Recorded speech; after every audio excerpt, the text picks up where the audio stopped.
Hello, everyone. Welcome. My name is Rhonda Hull, and I am an end-of-life planning consultant and coach.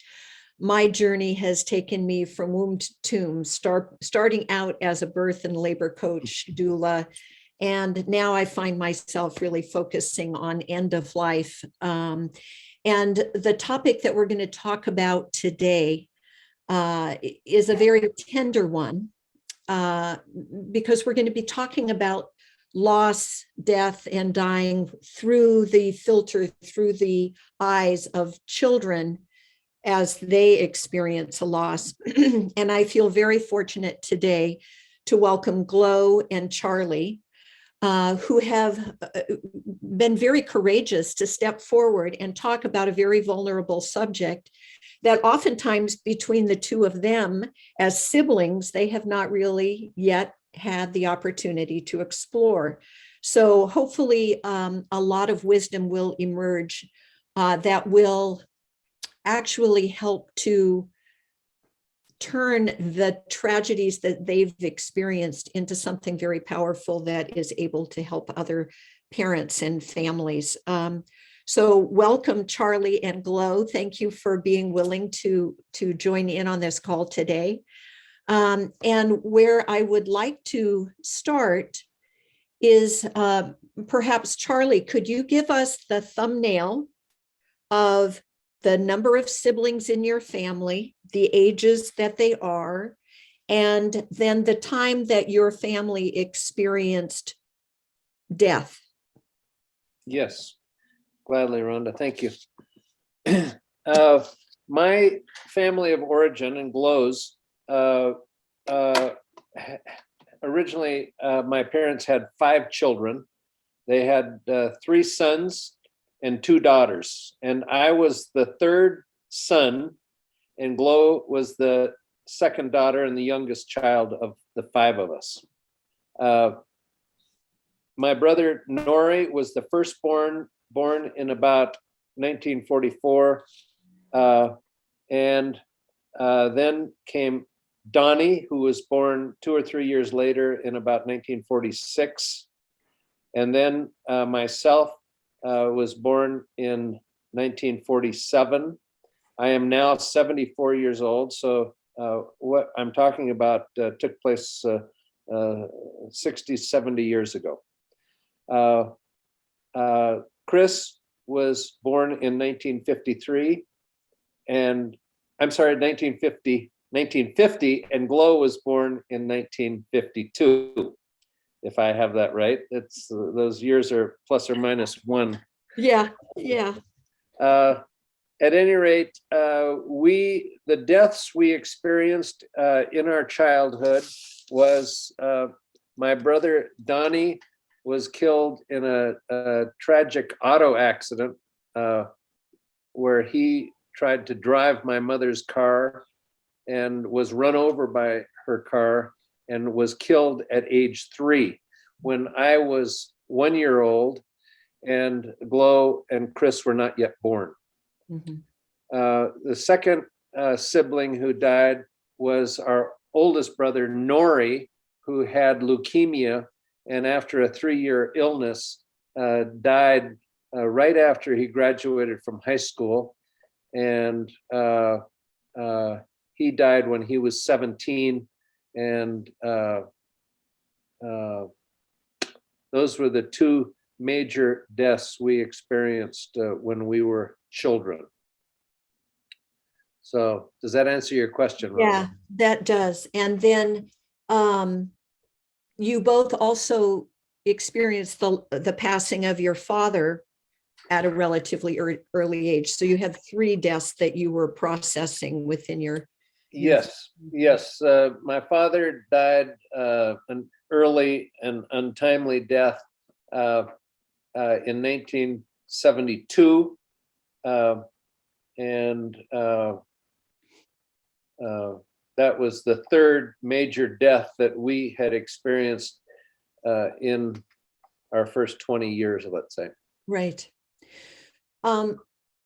Glo, I'm eager to get your input in just a minute, but I want to start first with, since you were 1 year old, Charlie, when your brother died, when Nori passed. When I Donnie not, died, not Nori, but Donnie. yes, Um, our conscious memories often, our conscious memories often start 3-4 years old, right in there. right. You were 1. When do you remember your first encounter with grief and loss and death? It could have been through a pet. It could have been through the passing of your brother. When was a first conscious memory of that? The first conscious memory of death I had would have been when I was probably between 3 and 5 years old, and my parents talked of the loss of my brother Donnie. So it would have been through the conversations that my parents were having with themselves or other people. And that would have been my first conscious awareness of death and dying. I never lost a pet, never lost any other friends. I did lose my grandfather on my father's side when I was about 10. So that was another significant family loss, but not Right. the close, intimate family relationship of a sibling relationship. Right. And I know that I first became aware of the impact of those losses on your family in hearing Glo talk about the experience of the family not really talking about death, but talking about the loss of Nori. Yeah. So can you share a little bit of that story, Glo, about how we use that term? Someone has lost, been lost, someone has passed. Can you talk a little bit about that? Yeah, I knew Nori was in the hospital, and we weren't, as kids, allowed, or it wasn't, kids couldn't go to the hospital. I don't know which, if that was my parents' choice or the hospital's choice. But anyway, one morning, Mom came down to my bedroom and said, I don't remember her introduction, but we lost Nori. And I remember like just drawing kind of a blank, like, where did you lose him? How Uh-huh. could you lose him? Are you going to lose me? It didn't register as death. I don't know that I knew a death before, maybe a cat. I don't really remember, but Right. it didn't register as death. But then in the day, it somehow, I got it. Right.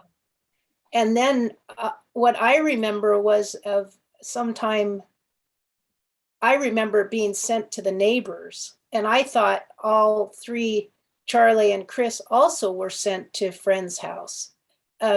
Charlie told me that he thought it was during the memorial, which I wasn't invited. I didn't know it happened. But it's, I have memories, but I don't know that they're true. Yeah. Well, it's interesting. I think a lot of our memories aren't necessarily true. Yeah. They are stories that we make up based upon an experience in order to make sense of something that happens, that wherever we are developmentally, a bookmark gets placed. It's like an impact happens. We make sense of it through our developmental awareness at the time, and that kind of impedes or impacts the understanding of death or the story that we make up about what that means. Yeah. And so, do you recall, Glo, like that whole thing of where did you lose him? Are you going to lose me? I mean, how were you processing that at that age, if you can recall? I don't remember like being real sad or grieving, although I remember at a certain point the whole family got pneumonia. And I somehow associated that with the loss of Nori, you know. I don't remember, you know, I may have blanked it out. Right, right. Yeah, our brains do that, our memories do that to be kind. They filter us Yeah. information as we can handle it. I think I grew up, so I never knew Donnie. He died before I was born, but there was a picture of Donnie like just having come through a doorway. And he was on the top of my mom's dresser. And I always would look at him and I felt like that's who I knew of Donnie. And he was very strong in my mind, and I knew he had died. I didn't exactly know how he died until like I was 40. Like, I want to talk with Charlie later. Like, what did you hear mom and dad say? Because I never, like, there was a sense of when they talked about death, particularly my mom, which she didn't very often, it was like they went into this good place or they became perfect. And I think there was an association that I had. It's like to be dead is to be perfect. And I remember a certain point of my life where feeling like I didn't know if I wanted to continue living and thinking, oh my God, you know, it's just like I was taught to be good, right? Well, to be really good is to be dead. Yeah, that's a very, you know, that's where developmentally, that's how you make sense of it. And here you were at 40, not having a substitute or an expanded definition of what that meant. Yeah. Yeah. Charlie, how do you recall Nori's death? Okay. Excellent question. Because I just want to go back.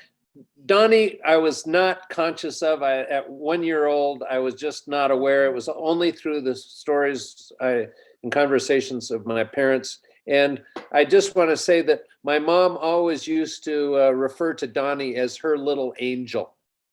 You know? And that was sort of how I thought of Donnie. You know, he was a little angel. He was very good. I think Glo's statement of perfection after death was something that became true of both my brothers as far as my parents communicating about them. And was there any religious overlay? Yes, there was. There was definitely a religious overlay. My mom came from a very devout Christian Science family, and we went to Christian Science Sunday school actually up until the time that Nori died, and we'd go every Sunday that we were in town to the Christian Science Sunday school. And I think this included Chris and Glo and myself. Charlie, can I add something there? Yes. I remember Dad not wanting to really go to the church.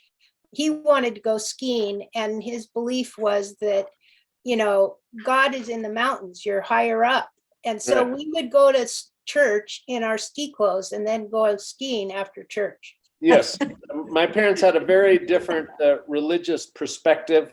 As I said, my mother had a Christian Science perspective. My father came from a medical family. His father was a surgeon. His mother was also in the healthcare field. And they came from a very scientific point of view and not a religious aspect at all, except as much as the outdoors was the church my father recognized. Right. But I think, go ahead. I thought when Donnie was sick, I remember him being hospitalized at one point, and I think that they would have done anything they could have medically. Yes. To save him. Absolutely. My grandparents on my father's side, the medical side, really took charge of the medical treatment that my brother received. He received absolutely the best medical treatment that was available in Seattle at the time, which was the best, as good as it was anywhere in the country, just about. And I'm sure that they did consultations with other hospitals around the country to find out what new treatments were being developed at that time. And I somewhat remember that new treatments were being developed, but he did not qualify for any of them. And I know that in a decade or two later, that there were treatments for leukemia, such as bone marrow transplants and so forth, that were not possible at the time. Yeah, I have an 18-year-old grandnephew who was diagnosed with leukemia when he was barely 2. Mm. And it was powerful to attend his graduation. Mm. That's And who graduated. yeah, that's who graduated. And as an 18-year-old, his first thing he did after his 18th birthday was he went and got 15 tally marks on his inner wrist to represent the 15 years since his transplant. And it's a miracle that he's here. And it's a whole nother story to talk about the trauma parents go through when their children are in treatment, because it is a traumatic experience to observe your child go through what they have to go through in that way. So it's that mixed blessing of where I know my niece will sometimes say, did I make the right decision? Because he's not challenge free, but we saw him walk across that stage. So so the thought of not being able to provide the treatment that you think will help your child survive, that's a heavy weight for parents as well. I'd like to say at this point, one choice that my parents made in terms of handling my brother's illness of leukemia was they did not share with Glo and I or Chris that my brother had a fatal illness, cancer, leukemia, and they chose to, in their words, try to give Nori as normal a life as possible, which meant that he wasn't dealing with a death, probable death, but that this was just something that he had to take care of. And, you know, he would have his doctor's appointment. I don't know. They may have had, I know they had cover stories for us. They told us that our brother had mononucleosis and needed blood treatment, you know. I imagine, because Nori was a very smart young man, that he actually knew what was going on, and he might have kept it quiet for the parents' sake, you know. Yeah. Never talked about it with us ourselves. He didn't talk about his treatment. It was just sort of a nuisance. He had to give himself shots, for example, and take his medication in our bathroom. And I appreciate you bringing that up, because it was going to be one of my questions. It's like that generation, it was about the 1940s, 50s, when birth and death were taken out of the home. Hospitals expanded, treatments expanded, science expanded, and death was medicalized. And we all know how to die. It's not always pleasant, but now we had all of these treatments to it. And the process is often taken over by the medical, you know, the medical shadow that follows it. And so at that point in time, parents didn't talk about death. When you lived on the farm and saw the animals live and die all the time, crops grow and go fallow and, you know, be replanted, you had an inner awareness. But once that process was removed and put into a hospital, so do you think that he had an awareness of his imminent passing, or that his death was a possibility? Or do you think he bought into that story and lived the hope? And I imagine that he knew something, and I heard something, I don't know from where, but that he was like studying Christian Science or the Bible or something. And that, I mean, that sort of leads me to think that he was grappling with questions that he didn't know how to handle, Right, you know, right. but didn't talk about either. And I It's don't like know where I heard that. the science background and the Christian Science background are kind of create the conundrum of teachings intersection. Yeah. Right. I understand, if I might add, I understand Nori had a correspondence and a conversation with our grandfather, Daddy Bill, who was the Christian Scientist from Boston originally and moved to Seattle in the early 1900s. He was the most devout Christian Scientist in the family, my mother's father.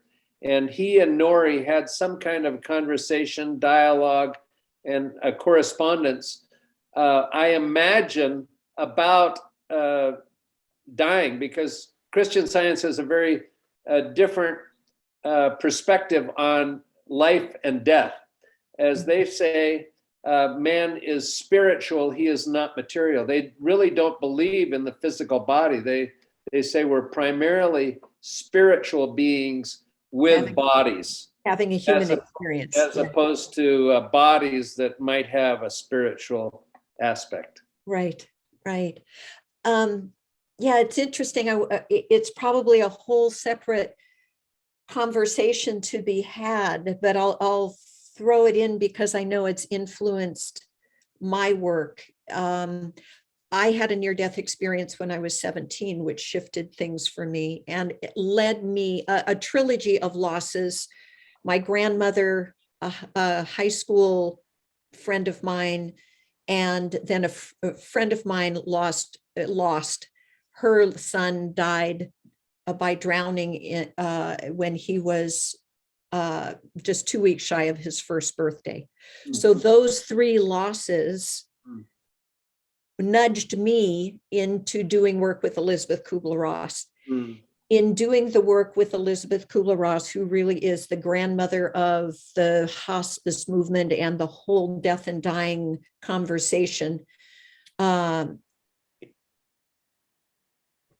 in training, she shared with us one woman who had come to this training who had her 7-year-old drowned. And prior to us coming to this training, she asked this woman to bring the artwork that her daughter had, that her daughters had created, the daughter that died in particular. And so this little girl, this mom and two daughters, the mom was pregnant with the third, they drove to the beach for a weekend on the East Coast.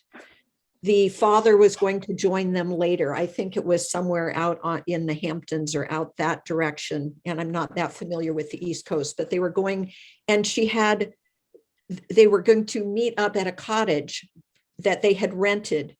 So the mom drove there, found this cottage. The little girls drew pictures in the car. The mom was unloading the car because she was pregnant. She was really fatigued. So she sat, the yard was fenced in. So she left the 7-year-old and the 5-year-old in the yard while she unloaded the car, and she rested, napped for a few minutes and woke up to screaming. Well, the girls had left the yard. They had gone down to the ocean. The 7-year-old they had played in the water. Apparently the 7-year-old went out and was attacked by a shark and drowned. So the artwork that this mother brought was all the art that this little girl had drawn in the car on the way to this little cottage that they had never seen before. But the first picture was of the cottage. It had the fence. I'm getting chills as I tell you this. It had the windows with the little flowers in the windows. Then the second picture was of two little girls playing on the seashore with the waves in the background, the sand. And the third drawing was of one little girl on the beach, the ocean, and just a fin. You see the shark's fin that she drew. Whoa. Elizabeth's sharing was inviting us to consider whether woo-woo, religious, whatever, that we have a knowing of our place in the universe. We come in, we know when and how we're going to pass on some level that isn't always conscious, but through the artwork, it brought great peace to the mother knowing that her daughter had a sense of that it was in essence predestined. You know, there was a purpose to it. And Beyond our knowing. Yeah, beyond our knowing. So there's a lot of, I just surrender. There's a lot that I don't understand. I know from my near-death experience that death is a good thing. You know, we grieve on this side. We have these beings that go toward the light to be born here, with every energy on the other side saying, hey, have a good one, whatever, you know, go into the light. We do whatever we can consciously do to expand and grow the universe while we're here. And then we go toward the light on the other end. Right. And we can, as humans, imagine that it's going to be this lengthy lifetime. Yeah. That everyone should grow to be 90. Yeah. And there are the Noris and there are the Donnies. Yeah. And that their lives had meaning, even though they were brief. Yes, no doubt about it. No doubt about it. And to me, it's inconceivable that life is strictly between the boundaries of conception and, quote, death. Right. It's inconceivable. I think that there's a continuity before birth and after death. And I don't know what it is, but I just have a knowing that, of course. And I actually look forward to finding out what that mystery is, you know, but I can't do it from this side. Yeah. Right. So I have a curiosity and an openness. And I think you were asking about the effects of this loss on me. And I think one thing is I've sort of made death a friend, somebody that I've had to learn how to live with because I experienced it at an early age. And I am really appreciative of that attitude more than ever at this time in my life, when I'm in my mid-70s, facing the aging process and facing, the inevitability of death. Right. And I'm not afraid of it. Yeah, no one gets out alive. Right. We're all born, we all are going to die. And the sooner we make friends with death, I know that love is the answer. My experience showed me that love is the answer to every question, and that it isn't something to be feared. It's the reminder that this experience, this intense experience of paradox, of dichotomy, death is a part of it, to remind us to live this fully, because we are little brief particles of dust in the big universe. We have this incredible experience. We might as well live it up while we're here. Right. You know? I couldn't agree more. I was actually going to say the same thing, that's the conclusion I've come to from all of my life experience and my early experience with death, is that it's all about love. Yeah. And I'm just trying to figure out how love fits in. You know, it's not a question of whether or not love is the guiding principle in my life, and I think it's true for many people, but how I can learn to love more fully. Right. And that includes myself and others that have gone on before us, and the ones that are still here. And it's the death that I experienced has made me just realize that the expression of love during this lifetime and the time I have is more important, is maybe the most important thing. Right. And consequently, I've never felt afraid to express my love to my family members or friends or whatever. And I've loved not having that inhibition. And I believe that it was because of my early experience with love, with Yeah, death. death is a powerful teacher, and yet it becomes challenging. It's overwhelming at times to have to face death of a child, or through the viewpoint, the lens of a child, when you can't make sense of it. And calibrating to the people around is one way that children make sense of loss and death. And what both of you experienced were also overshadowed by a traumatic experience. You know, having a sibling run themselves over by a car, going through the treatments that someone goes through with cancer you may not have been aware of, but energetically you were. Right, exactly. And Charlie, Totally. I would even say that as a 1-year-old, you absorbed all of the grief and all of the trauma that was around that passing, that death, Right. even though you were an infant.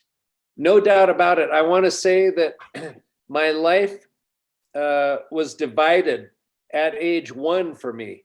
There was my relationship with my mother and my father before Donnie died. And then, I know as a parent now that my parents couldn't not have changed dramatically internally as a result of losing a 3-year-old child that they dearly loved, but that there's no doubt in my mind, even though I didn't consciously remember this, that my relationship with my parents fundamentally changed afterwards, because they were not the same people after they lost a 3-year-old. Right. And I just accept that as true. And because of my own experience as a parent. Yeah. How were those losses for you, Glo? What do you remember shifting in the family constellation as a result of those losses? So I wasn't born when Donnie died, but I mean, death was a real thing to me since I can remember. And the thing after Nori died, I remember the haunting question to me was like, why did they die and not me? And I think that not like I should die, but just like I want to understand life. And it seemed like things were sort of, explainable by my parents. They made the world seem like things should be explainable.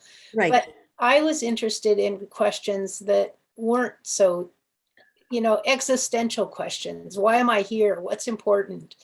But with those deaths, it really was why did they die and not me? And then when Dad died, when I was 19 or 20, I remember when Charlie graduated, and I probably never told you this, Charlie, but when you graduated from college, I went, he's still alive. Yeah. Because I had this sense that men die Right. early. Right. That was my experience, and it was really stunning, and I took note of it, and I was excited that you were still alive. And from my point of view, I have to say that I was consciously aware of, after our father's death, of being the only surviving male in the family. After that, it was just me, my mother, and my two sisters. Yeah. And You became the protector.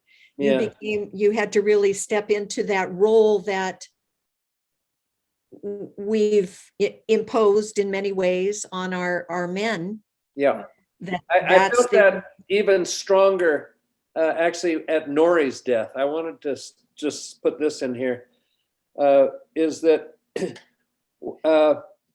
the way I heard of Nori's death was like Glo. I was asleep in my bed. My parents knocked on my bedroom door. They came in, they stood on both sides of the bed, and they said,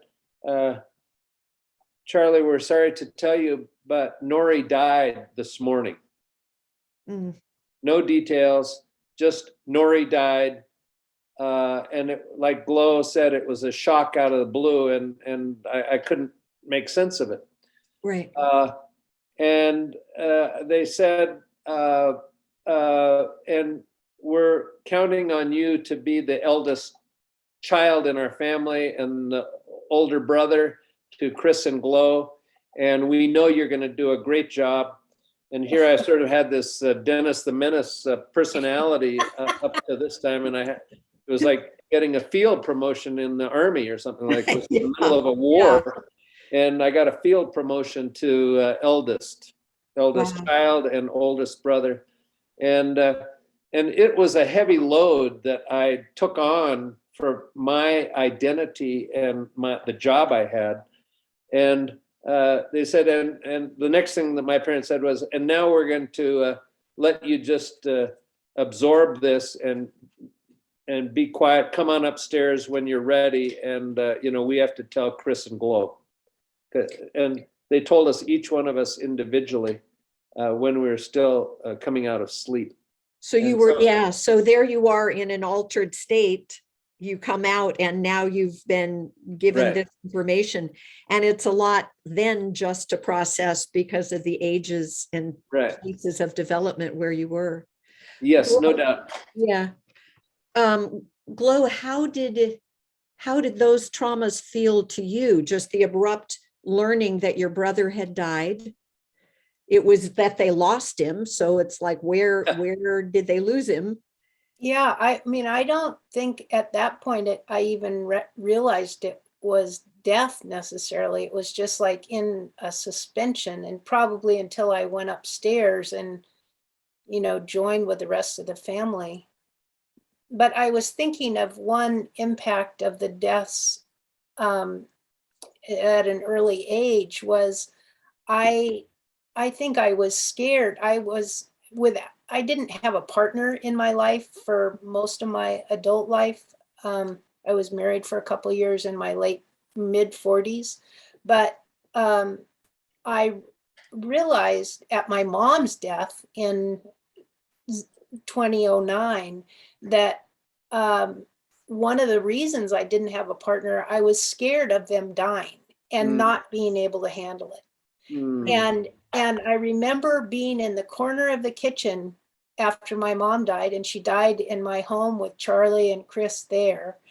And it was like, Glo, you can't stop death, but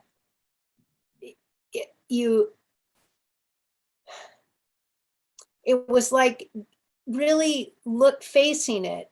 And it's like, do you stop loving? Do you stop, having relationships?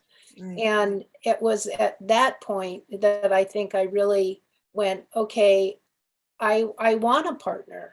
And I mean, I want love in my life. And I know that everything's going to die. I mean, it's like that Buddhist thing. Right, right. Yeah, that grief, the deep grief, the risk you take in loving someone is the awareness that at some point there potentially will be that loss. Yeah. And yet the willingness to love deeply means that you will grieve deeply, and grief is transformative, and yet it is a journey. You can't really predict it. And so death is such a powerful teacher. And it's so much of the death that both of you experienced, like losing a parent as an adult. It's like when my grandmother died, I can say, well, she was in her 80s. I guess that makes sense because it's this whole spectrum. But when my friend, her little baby died, that one didn't make sense. So wait a minute, it's like my made up guideline for what death is in life was thrown off. Right. So it's a powerful teacher, but you both experienced it really wrapped with an extra layer of trauma. But I think also saying that it's like how our assumptions have been broken by the pandemic. When you have a death at an early age, an early child, I think in a way it broke those assumptions before they even grew too solid. Life is uncertain. Right. I mean, when I read Carlos Castaneda's and the idea of consulting death over your left shoulder, that really made sense to me because it could be any time. And it could be in any one, it could be my best friend or whomever. There is an app. There is an app called We Croak. And it is the Buddhist tradition, is it Japanese? I believe it's a Japanese tradition to reflect on, no, it's Buddhist, to reflect on death daily, often. I had that on my, and it used to like give me these quotes and from We Croak, and then it stopped doing it. Does that mean that I'm enlightened? We croaked. Or I already croaked. In each thing, there is an insinuation of death. Stillness, silence, serenity, all are apprenticeships. Federico Garcia Lorca. So it is the remind. I'm so glad you brought up the awareness of how do we transform the way that we've looked at the pandemic. It's horrific if you have had a loved one die, had someone die alone. That whole, again, it's one of the things that gets thrown on its ear. If you can't be there when someone passes, it's like somehow even that is the way it is meant to be. Yeah. And still we have that as part of our script that we're supposed to be there. The pandemic has taught us, reminded us all of our mortality. And you either push the beach ball back under the water and try to pretend that you're not going to die. And if you just don't talk about it, it's never going to happen to you.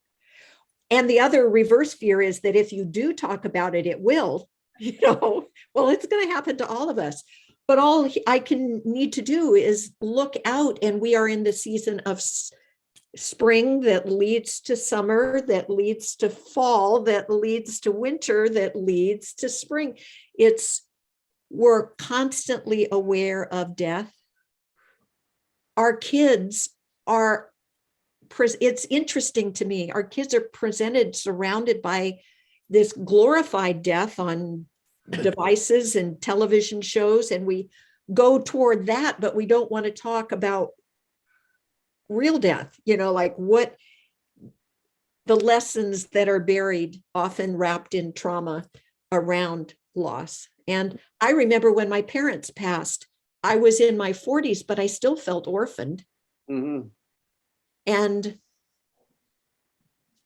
so I don't get it all, except that my experiences with the loss, especially of children, the death of children, and the impending death that your brother didn't escape, and my grandnephew for the moment has. I have one thought that has come up a couple times, and I have a friend who had a young son who I think had brain cancer. And he was home. He'd be in and out of the hospital. He was home and he passed out in the bathroom. And then he came back and he said to his mom, "I'm going home." Mm. And then he died. Yeah. And I think I mean, I hold the idea that kids maybe not have as hard a time as adults. I think there's a lot of projection. Yes. If I feel you're so young and small and tender, that if I'm feeling this way, you must feeling it extremely. But I wonder, they're closer to the other side. Yeah. And I just, that experience keeps coming my back. doctor- I'd just like to say that Nori had a full life at age 17 when he died. He Yeah. had a very full and good life. Yeah. And he didn't need to die to reach some perfection because he was a pretty incredible young man as he was, a great inspiration and example for many, many people. And Donnie had a complete life of his life that ended at age 3. Yes. It doesn't take away from the life he lived, even though he had unlimited potential to do something else if he had more years. And same with Nori, same with all of us. We all have infinite potential for infinite possibilities if we want to take them. But, we all live our lives the way they are. And I just feel that the lives we have, for me to this point, is a full and complete life, Yeah.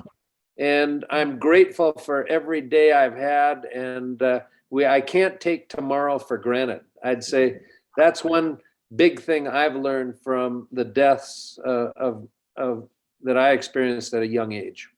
Yeah.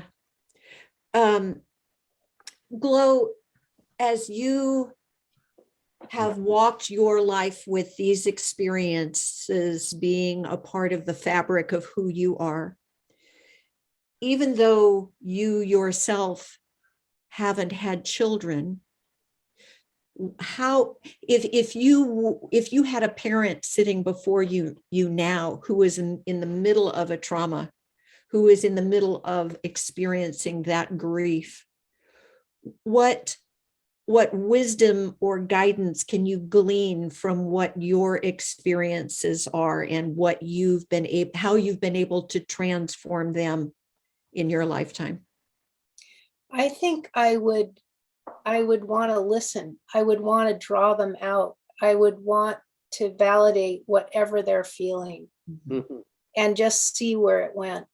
I don't feel like I have any certain kind of wisdom. Maybe something would come up as being with them.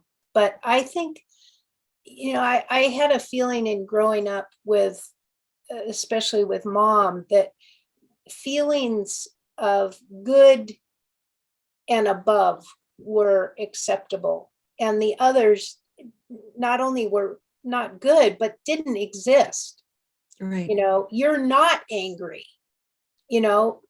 What do you mean? Right. Right. And what is this? Right. So I think, I think what I've learned is coming to acceptance of anything. Pain is one way to get it to flow through. Yeah. And that's not really easy to come by.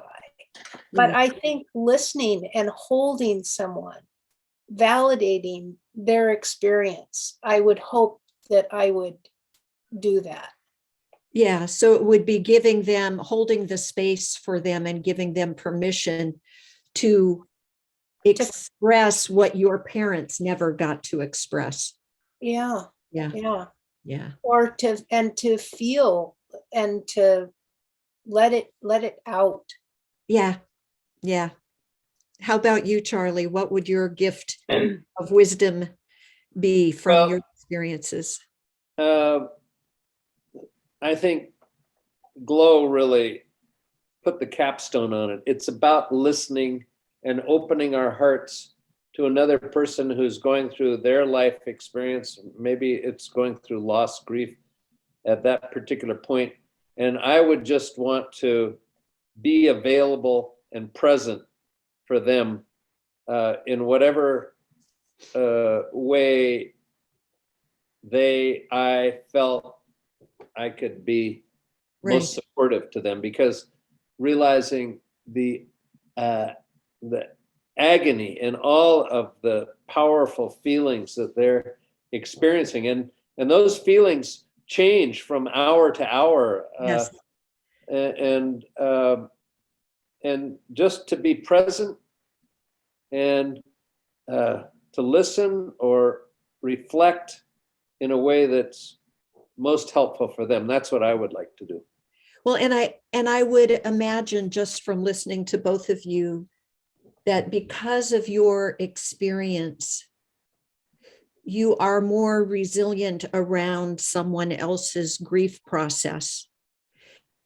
I think there are many people who are really fearful of someone walking through grief, and we all aren't quite sure what to say. We're afraid we're going to say the wrong thing. Yeah. And we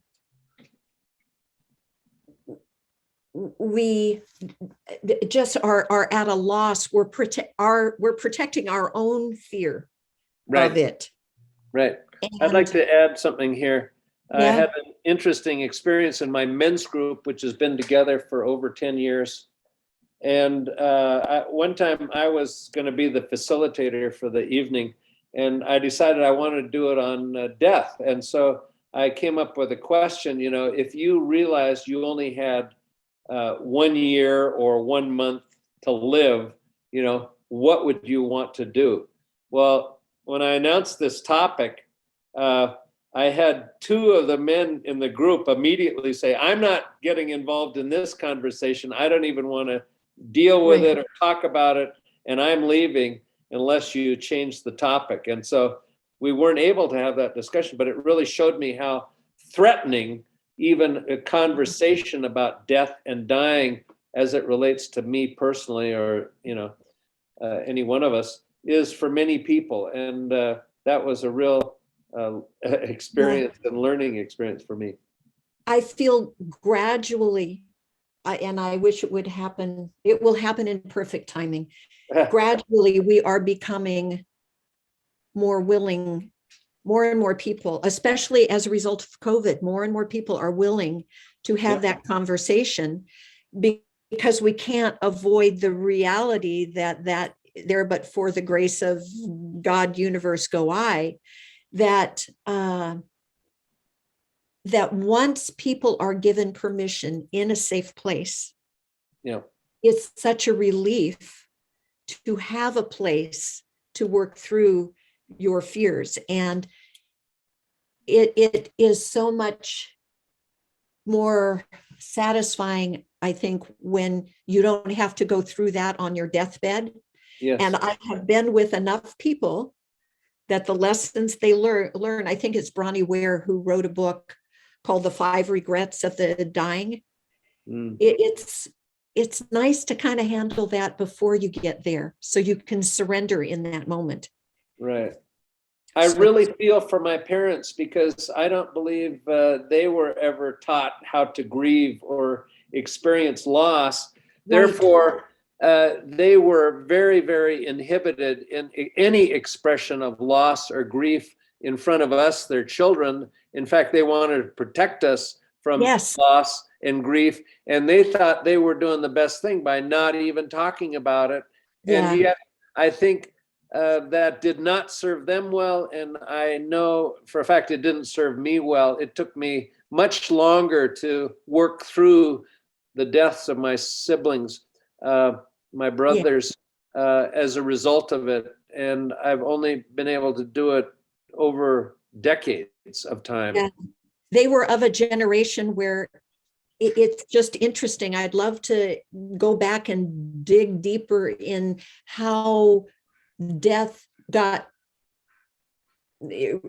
co-opted from a normal painful part of life into this medicalized version where we separated from it.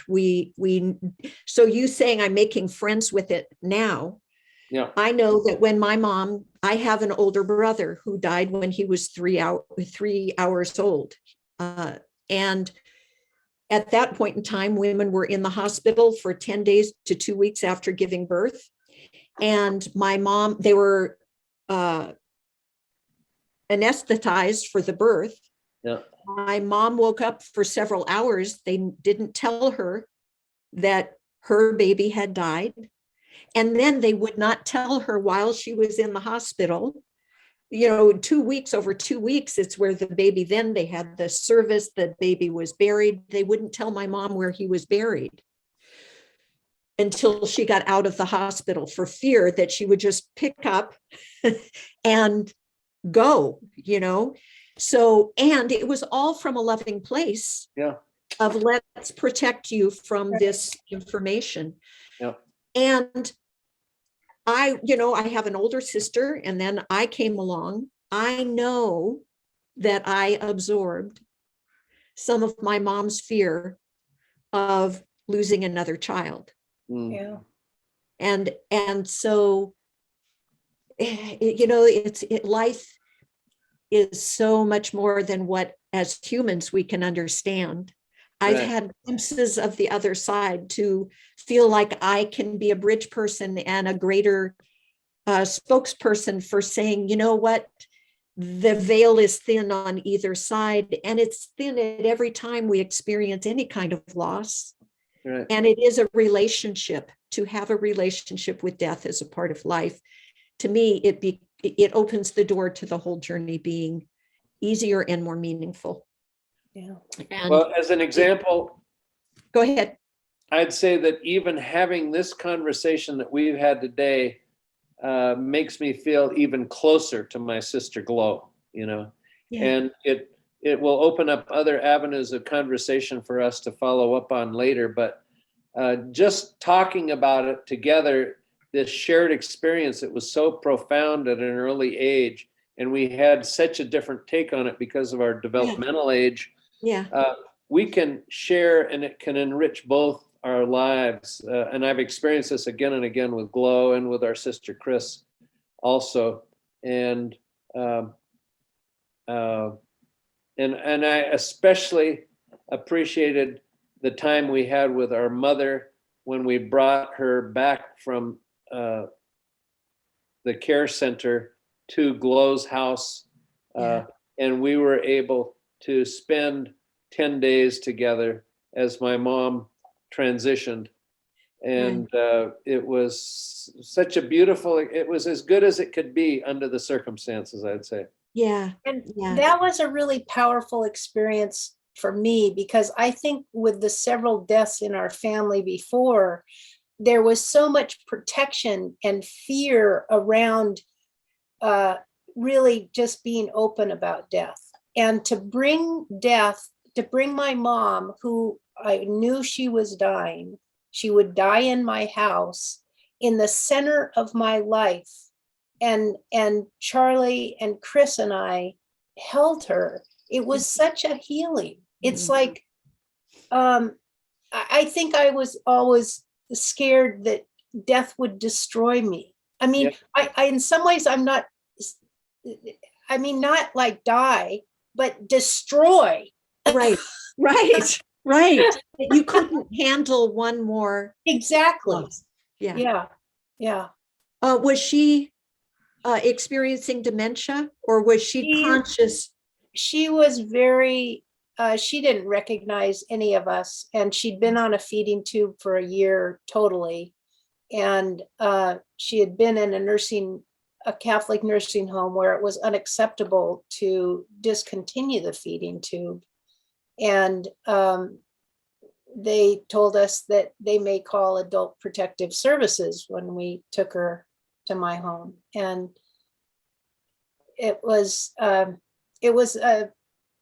sort of after that, and they had cared for her for a couple years, and lovely people had cared for her, but it was really important and very meaningful for us to be with her. Yeah. Yeah. And I feel that was really the greatest gift we could give my mother at that time, was to release her from that care center. And as Glo said, they did a great job, but their mission is different than what might be right for any given individual. Yes. And I feel very good. And it was wonderful, the process that Glo and Chris and I had to come to consensus about when the right time to make this move for my mother, because she was not capable of making that decision. And collectively we did it. And if we'd done it sooner, there might have been a conflict between us, but as it was, we'd all come to the same conclusion over a period of months and 2 years, as Glo said. And it felt so good to be doing it together and to make this decision together, because oftentimes around death, there is a guilt that we start to carry. And to do it together, I didn't have any of those guilt feelings, because I knew we had come to a consensus that we all felt good about it. And that's another thing I learned about the process. Well, it was a family opportunity for healing. Yes, definitely. definitely. And bonding and making friends, with transforming the relationship with what death and dying is about. So your mom's very fortunate, and she was really smart in orchestrating all of that for her siblings, her little kiddos, to all be together as siblings in unity. So there's lots of power happening that we just don't fully understand. So, and sometime I'll tell you about the dream I had about my mother. I believe it was shortly before she died, of saying goodbye to my mother. And it really was another level internally that allowed me to release my mother with a full and joyous heart, actually. Yeah. And that she was in on the decision too. And and that dream I had validated that for me in a way that, words wouldn't have done for me. But that dream gave me that sense of peace, of relief, and sending her off on her way to the next stage of whatever. I would love to have you participate in a conversation about all of those woo-woo wonderful experiences of having a presence of someone, having